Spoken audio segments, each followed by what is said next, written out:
Have you ever noticed this strange shift? At some point in life, people just stop talking. Not because they suddenly became mysterious monks. Not because they have no problems, but because something changed inside them.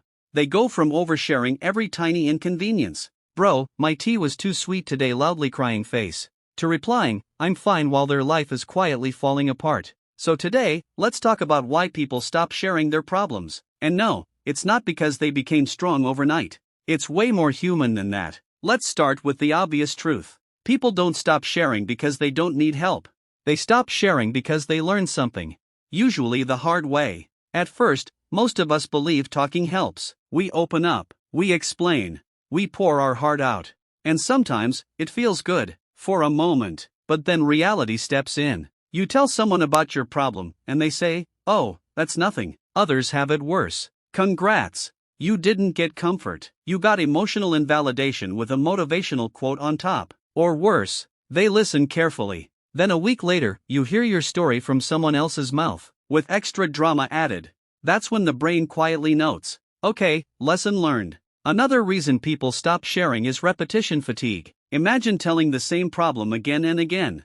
Same explanation, same emotions, same pain. And every time, the response is, "Yeah, that's tough."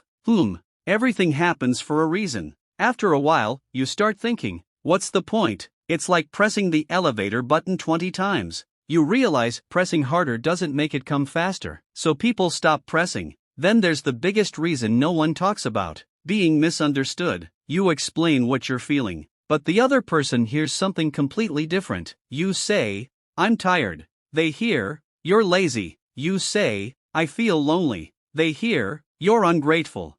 After a few rounds of this, your mind decides, silence is safer, because at least silence doesn't twist your words. Now let's talk about maturity. As people grow, they realize something uncomfortable. Not everyone deserves access to their inner world. Some people don't want to help, they just want gossip. Some don't want to understand, they want to judge. Some don't want to listen, they just want to compare. So instead of explaining their pain, people save their energy. Not because they don't feel deeply, but because they finally respect their feelings enough to protect them. And here's a quiet one. People stop sharing when they feel like a burden. They start thinking, "I've already talked about this too much. I don't want to ruin the mood." They have their own problems, so they smile, they crack jokes, they say, "All good." Meanwhile, their mind is screaming in HD quality. Funny thing is, the more someone laughs, the more likely they're hiding something. Dark humor isn't random. It's often pain wearing a costume. Another big reason, experience. People notice a pattern. Talking doesn't always change the situation. So instead of explaining, they start solving. Instead of venting, they start adapting. They don't announce their struggles anymore. They handle them quietly. Not because they're okay, but because they've learned survival. And let's be honest, sometimes people stop sharing because no one asks anymore.